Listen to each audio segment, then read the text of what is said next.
देखिए दोस्तों, इस समय हमारे साथ में है संस्था के प्रबुद्ध मानव कल्याण समिति जो है संस्था है, एक सामाजिक वर्क करती हैं।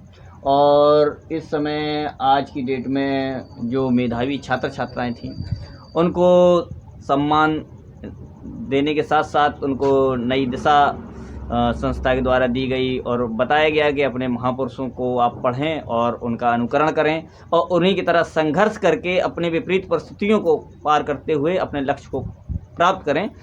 और इसी कड़ी में हमारे साथ में इस संस्था के संयोजक माननीय देवेश वर्मा जी, तो उनसे मैं मिलाना चाहूँगा आपको और उनसे कुछ जानना चाहूँगा कि वो इस संस्था में उनको कैसे उन्होंने एंट्री ली और संस्था को बनाने का उनका किस प्रकार से उनका उद्देश्य।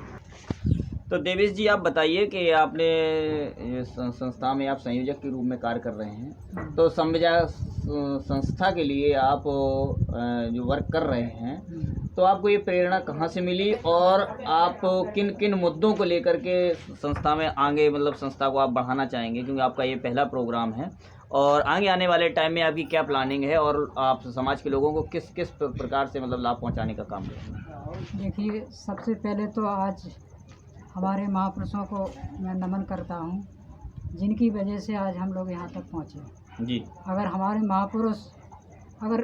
महापुरुष इतना नहीं कर गए होते जी तो आज हम लोग इस कुर्सी पर बैठे हैं, उस कुर्सी पर नहीं बैठे होते जी। तो सबसे पहले आज इस कार्यक्रम में जो बच्चियों को सम्मानित किया गया है जी। तो सबसे पहले उनको तो मैं यही संदेश दूंगा जी।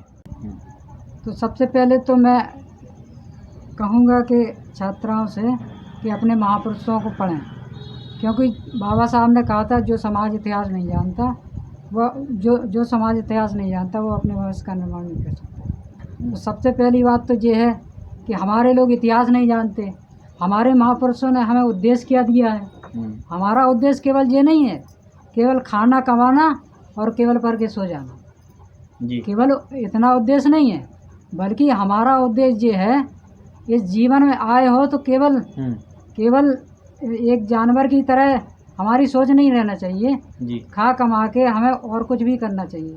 यही हम हमेशा बच्चों से कहते रहते हैं। और जैसा कि आपने कहा कि क्या आपका मतलब प्रेरणा कैसे मिली, तो एक बात आप जानते हैं कि कोई भी व्यक्ति हो उसका जो भी अनुभव होता है, प्रेरणा होता है, वो उसका खुद ही होता है स्वयं।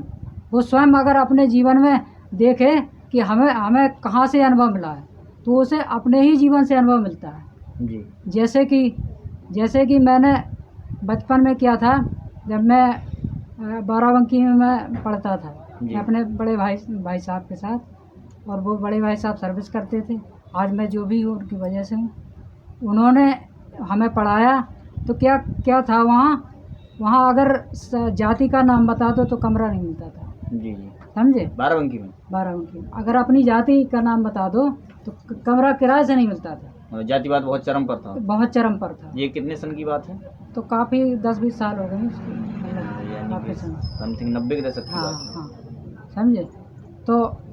तो मैं ये सोचता हूँ कि हमारे समाज को किस तरह से पीछे ढकेला जाता है, ये हमारे महापुरुषों के इतिहास में बताया जाता है। लेकिन समस्या ये है कि इतिहास हमारा किताबों में नहीं पढ़ाया जाता है जी। एक बात ये भी तो है, समस्या ये है कि किताबों में नहीं पढ़ाया जाता है। अब बच्चे पढ़ें तो पढ़ें कहाँ से जी। और सबसे बड़ी बात, थोड़ा बहुत कहीं इतिहास अगर मिलता भी है, बच्चे पढ़ते भी हैं तो उस इतिहास को माँ बाप उनके फॉलो नहीं करते हैं जी। अगर माँ बाप फॉलो नहीं करते हैं तो फिर वो बच्चे उसी पाखंडवाद में बने रहते हैं। तो इस पाखंडवाद में बने रहने से नुकसान क्या होता है? नुकसान ये होता है कि जिस रास्ते पे जाना चाहिए उन्हें उस रास्ते पे ना जाके दूसरे रास्ते पे चले जाते हैं। चलिए, आप अंत में आप ये बताइए, आप बच्चों को क्या दिशा निर्देश देना चाहेंगे या बच्चों से क्या कहना चाहेंगे? मैं बच्चों से दिशा निर्देश ये देना चाहूँगा कि बच्चे अपने जीवन में केवल ये नहीं कि हमें केवल पास ही हो जाना जी। केवल टारगेट पास होने का मत रखें जी। पास तो हर कोई हो जाएगा, हो जाता है जी। लेकिन आप तैयारी 100% रखें। अगर आप कोई परीक्षा की तैयारी कर रहे हैं तो उसकी 100% तैयारी करें। जब आप 100% तैयारी करेंगे तब आपके 80 और 90% नंबर आ सकते हैं। जी अगर आप टारगेट ही 80% बनाएंगे, 70% बनाएंगे तो आपके नंबर और कम आएंगे। तो जी मेरा कहने का मतलब आप टारगेट आप लंबा रखिए, जी ठीक है। और सभी बच्चों से मतलब यही मैं कहना चाहूँगा कि जीवन में अपने देश का और अपने माता पिता का और अपने स्वाभिमान का भी ख्याल रखें। इन्हीं शब्दों के साथ मैं अपनी बात को समाप्त करता हूँ। चलिए बहुत बहुत धन्यवाद।